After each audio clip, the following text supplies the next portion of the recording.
Bismillahirrahmanirrahim. Assalamualaikum warahmatullahi wabarakatuh.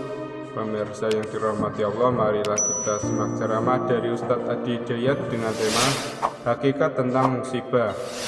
Sebelumnya marilah kita bersolawat terlebih dahulu. Allahumma sholli ala Sayyidina Muhammad wa ala ali Sayyidina Muhammad. Selamat menyaksikan. As-Sura ayat 30 dikatakan bahwa Asy-Syura atau Asy-Syu'ara? As-Sura. Asy-Syura. Ya. Ayat 30 mengatakan bahwa dia akan manusia itu akan mendapatkan musibah tergantung pada perbuatannya. Itu enggak ada ayat begitu, itu terjemahan. Terjemahannya maksudnya. Ya. Artinya dengan seperti itu mengatakan bahwa apapun musibah yang terjadi pada seseorang itu karena perbuatannya sendiri. Padahal katakan bahwa musibah itu terbagi atas 3, bisa karena ujian, bisa karena Tahu dari mana Bapak ada 3 musibah itu?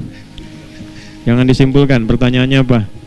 Ya, artinya maksud saya bagaimana menghubungkan antara yang tadi, apakah dia ujian, apakah dia suatu laknat atau yang lain dengan ayat yang tadi. Bagaimana juga dengan takdir, karena kita ketahui misalnya Sudah, musibah itu cuma ada 2. Musibah itu asalnya semua yang kita alami, kullama ashabana fahuwa musibah. Baik, semua yang kita alami. Bapak sekarang promosi jabatan itu musibah juga.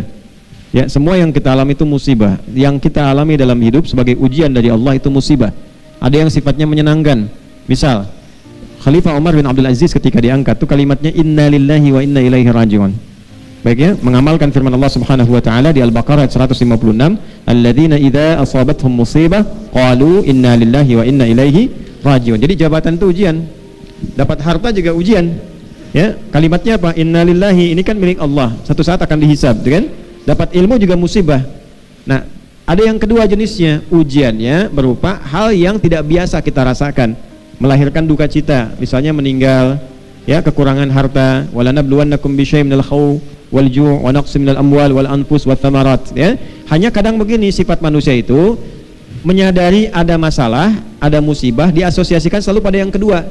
Sehingga pada yang pertama itu merasa seakan-akan bukan musibah. Nah, kenapa itu bisa muncul? Karena perspektifnya memahami musibah itu hanya dikondisikan pada bagian kedua ketika ia datang pada hal yang tidak disukai saja. Ya, padahal semua yang kita alami pada hakikatnya musibah. Dua-duanya ujian untuk menguji kita, siapa di antara kita yang bisa memaksimalkan potensi kebaikannya di hadapan Allah. Jadi ketika ada kebaikan itu syukur, ketika ada duka ada sabar di dalamnya. Jadi dua-duanya netral, Pak. Makanya Nabi mengatakan ajaban li amril mu'min, orang beriman itu sungguh bahagia, sungguh hebat perkaranya karena dia bisa memandang semua hal itu sama, netral. Ketika dia mendapatkan kebahagiaan dia bersyukur, dan ketika diuji dia bersabar. Jadi semuanya merasa ini ujian Allah saja. Saya cuma jalani sampai saya meninggal. Jelas sampai di sini ya.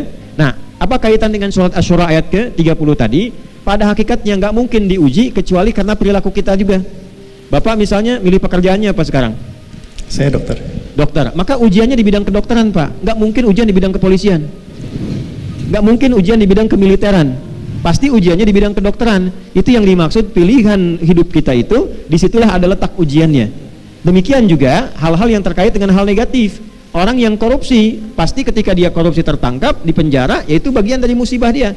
Sabat aidikum, ya, itu sebab dari perbuatan kalian sendiri. Jadi yang dimaksud ayat itu ada 2 bagian. Satu, pilihan hidup kita akan mendatangkan ujian bagi kehidupan kita yang sesuai dengan pilihan hidup kita. La yukallifullahu nafsan illa wus'aha. Jadi kita pilih di kedokteran, Allah akan uji dengan sifat-sifat kedokteran. Saya memilih di bidang keulamaan, ya ujiannya seperti ini. Ya, Anda di bidang apapun ujiannya akan sama. Nah, dan kembali kepada apa yang kita lakukan. Dan perilaku kita yang kedua itu juga menentukan jalan ujian kita. Jadi ketika kita berbuat baik, musibahnya apa? Kebaikan kita terima sebagai ujian. Apakah ria? Apakah bersyukur? Ya, asykuru an akfur. Yang kedua, kalau diberikan hal yang kurang baik, apakah dia bersabar atau mengeluh? Ya, nanti kembali kepada sifat-sifat tanah pada diri manusia. Ya, kalau sering mengeluh, ya, sering bertikai dengan orang, nah itu mungkin lahirnya dari tanah sengketa, gitu ya. Nah, kalau suka nimpakan beban pada orang, mungkin bebannya lahirnya dari tanah longsor itu, ya. Nah, jadi kalau kita bagus, sikapi dengan baik, ya itulah tanah-tanah yang baik dalam kehidupan. Saya kira cukup pertanyaannya. Sudah dijawab? Sudah itu. Baik.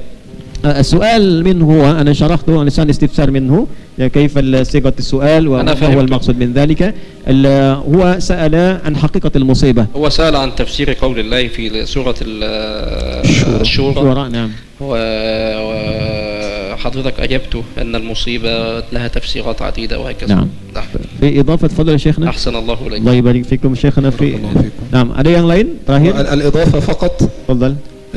أن يسلم الإنسان دائما لله سبحانه وتعالى، دائما في أمورك كلها سلم أمرك لله سبحانه وتعالى.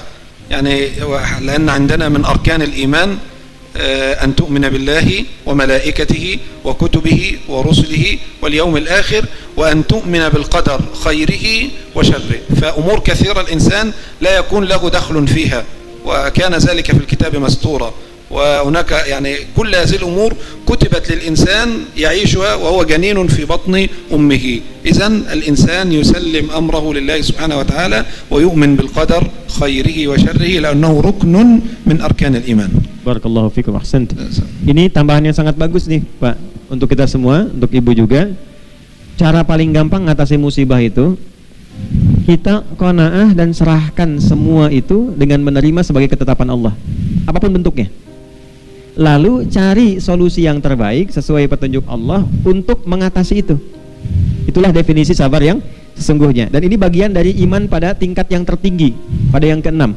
Seperti tadi disebutkan dalam hadis Muslim nomor hadis yang ke-8 dari Umar bin Khattab radhiyallahu taala anhu, ketika Nabi sallallahu alaihi wasallam ditanya, ya itu kan hadisnya panjang sekali itu. Ya bainama nahnu julusun 'inda Rasulillah sallallahu alaihi wasallam, ittala 'alaina rajulun shadidu bayadi thiyabi shadidu sawadi sya'ri la yura 'alaihi atharu safari wa la ya'rifu minna ahadun, fajalasa ila an-nabi sallallahu alaihi wasallam fa asnada rukbatayhi ila rukbatayhi wa wada'a kaffayhi ila fakhidhayhi fa qala ya Muhammadun akhbirni 'anil Islam. Fa qala Islam an tashhadu an la ilaha illallah wa anna Muhammadar Rasulullah wa tuqima as-salata wa tu'ti az-zakata wa tasuma ramadhana wa tahujja al-baita an istata'ta ilaihi sabila. Qala sadaqta.